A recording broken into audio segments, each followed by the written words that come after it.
মুনাফিক এবং ওইসব লোক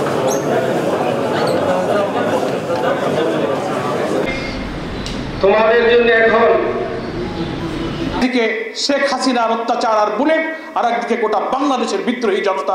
আওয়ামী লীগের এই নির্যাতনগুলো যদি আমরা জনগণের কাছে পৌঁছে দিতে পারি, সময়ে আমরা দায়িত্বশীলতার সাথে সংক্ষিপ্ত অথচ গুরুত্বপূর্ণ প্রোগ্রামে চট্টগ্রাম অঞ্চলের অন্যতম টিম সদস্য, কেন্দ্রীয় কর্ম পরিষদ সদস্য, যাদের রক্তের উপরে দাঁড়িয়ে আমরা আজকে স্বস্তির নিঃশ্বাস ফেলছি। অত্যাচারী শাসকের বহু স্বৈরাচারের পতনের ইতিহাস আমরা পড়েছি এবং দেখেছি, কিন্তু খুনি হাসিনা এই ফ্যাসিস্টের যেভাবে অপমানজনক বিদায় হয়েছে, এটা একটা অবিস্মরণীয় পতন। মানুষ হতাশ হয়ে গিয়েছিল। এদেশের মানুষ মনে করতো যে আন্দোলনের মধ্য দিয়ে বোধহয় এই ফ্যাসিবাদের আর পতন করা যাবে না।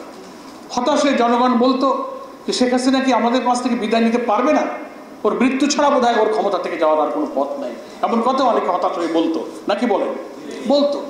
কিন্তু মহান আল্লাহ তাআলা এই জাতির ত্যাগ, কোরবানি, এত শত শত হাজার শহীদের রক্তকে কবুল করেছেন। ত্যাগ, তিতিক্ষা, কষ্ট, আত্মদানের প্রতি বাংলাদেশে ইসলামী আন্দোলনের শীর্ষ নেতৃবৃন্দ যারা নিরপরাধ ছিলেন, যেসব মিথ্যা অভিযোগে সাজানো মামলা, সাজানো বাদী, সাজানো এজাহার, সাজানো বিচারক দিয়ে তাদেরকে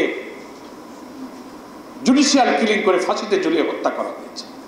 আল্লাহ তাআলা এই নিরপরাধ নিরীহ মানুষের এই অত্যাচার, এই শাহাদাতকে কবুল করেছেন। সে নির্যাতনের এবং কোরবানির বিনিময়ে আল্লাহ তাআলা এই জাতির প্রতি রহমত নাজিল করেছেন। আজকে মাওলানা মতিউর রহমান নিজামী থেকে শুরু করে জামাতের শীর্ষ নেতৃবৃন্দকে যেভাবে হত্যা করা হয়েছে, অধ্যাপক গোলাম আজম থেকে শুরু করে আমাদের শীর্ষ 11 জন নেতাকে কারাগারের মধ্যে রেখে 5 জনকে ফাঁসিতে ঝুলিয়ে হত্যা করা হয়েছে, বাকিদেরকে কারাগারে তিলে তিলে শারীরিক মানসিক নির্যাতনে তারা কারাগারের মধ্যেই তারা মৃত্যুবরণ করেছে। এই মানসিক নির্যাতনের জন্য এই খুনি ফ্যাসিবাদী শাসক হাসিনা দায়ী। সেই কারণে এদেশের জনগণের ত্যাগ এবং কোরবানির বিনিময়ে আল্লাহ তাআলা আমাদের কষ্ট লাঘব করে এই রহমত এবং এই দয়া আমাদের প্রতি দিয়েছেন। সেজন্য আমরা আল্লাহ তাআলার কাছে প্রাণ ভরে শুকরিয়া জানাই, আলহামদুলিল্লাহ।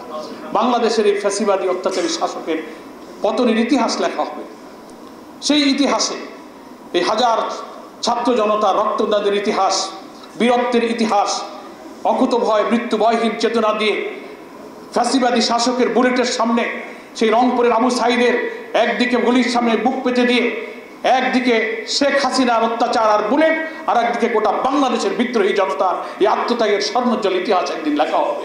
সেই ইতিহাসে এদেশের এই হাজার ছাত্র জনতার গর্বের অংশীদার হয়ে তাদের স্বর্ণোজ্জ্বল ইতিহাস কিন্তু লেখা থাকবে। আমরা আজকে তাদের এই ঐতিহাসিক অবদানের কথা শ্রদ্ধার সাথে স্মরণ করছি। এর জন্য আরেকটা কথা আমরা বলতে চাই যে বাংলাদেশ জামাত ইসলামীর প্রতি এই ফ্যাসিবাদী সরকার এই দীর্ঘ 15-16 বছরে যে অত্যাচার, জুলুম, নির্যাতন, যে শোষণ করেছে, সকল দল এবং মতের লোকদের চেয়ে আমরা জামাত ইসলামের আন্দোলন, ইসলামী ছাত্র শিবিরের আন্দোলন, আলেম ওলামা এবং দিনদার লোকদের উপরে সবচেয়ে বেশি জুলুম নির্যাতন করা হয়েছে। অথচ আমরাই এই ধৈর্যের পরীক্ষা দিয়েছি, আমরা কোনো ভায়োলেন্সে যাইনি।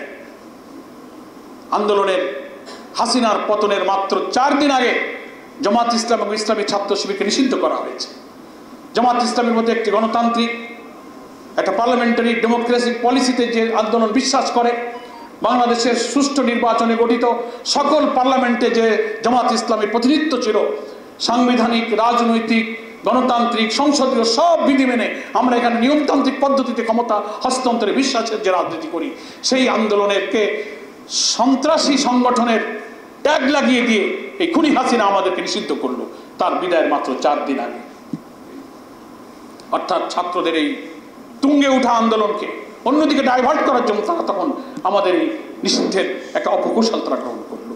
কিন্তু মহান আল্লাহ তাআলার কি ইচ্ছা, ওরা জামাত ইসলামী আর ছাত্র শিবিরকে নিষিদ্ধ করলো, আর আল্লাহ তাআলা আওয়ামী লীগকে নিষিদ্ধ করে তাকে দেশ ছেড়ে পালাতে বাধ্য করলো।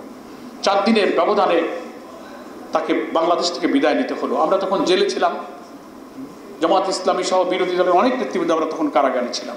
এতটুকু অনুরোধ করব, আওয়ামী লীগের নির্যাতন, নিপীড়ন, অত্যাচার, আয়নাগর, দুর্নীতি, পেশিবাদ, গণতন্ত্র হত্যা, ভোটারবিহীন নির্বাচন, দ্রব্যমূল্য, ঠিকাদারি, চাঁদাবাজি, সিন্ডিকেট, কিশোর গ্যাং, এই যে 18 বছর আর 72 থেকে 75 আওয়ামী লীগের এই নির্যাতনগুলো যদি আমরা জনগণের কাছে পৌঁছে দিতে পারি এবং জনগণের কাছে যদি আমরা বক্তব্য সঠিকভাবে রাখতে পারি, আমার তো মনে হয় আগামী দিনের রাজনীতিতে আওয়ামী লীগের রাজনীতি করার কোনো অবস্থা বাংলাদেশে থাকবে না ইনশাআল্লাহ ওয়াজিজ। এই জন্য আমি সবার কাছে অনুরোধ করব, আসুন সবাই সম্মিলিতভাবে কেন্দ্রীয় জামাতের দুইটা কথা, একটা হলো যে সংখ্যাগুরু আর সংখ্যালঘুর বলে বাংলাদেশে কিছুই থাকবে না, আমরা সবাই বাংলাদেশের নাগরিক। 2 নাম্বার, সুন্নি আলেম, আলিয়া আলেম এবং আরবি আলেম, কওমি আলেম, এর মধ্যে যে দেওয়াল আছে, আমরা জামাত এবং ছাত্র শিবির উভয়ে সম্মিলিতভাবে সেই দেওয়াল ভেঙে দিয়ে আমাদের সাবেক আমির জামাত অধ্যাপক গোলাম আজম রাহিমুল্লাহ ইত্তেহাদুল উম্মাহ গঠন করে বাংলাদেশে যেই নজির স্থাপন করেছিলেন, বর্তমান জামাতও সেই নজির স্থাপন করার জন্য, ইতিহাস রচনা করার জন্য আমির জামাত যেই ঘোষণা দিয়েছেন, সেটা জামাত এবং শিবিরের আমরা প্রত্যেকেই সম্মিলিতভাবে সেই কাজটা করে যাওয়ার আহ্বান রেখে আপনাদের সবার কাছে দোয়া আছে। আমার বক্তব্য শেষ করছি। অঞ্চল পরিচালক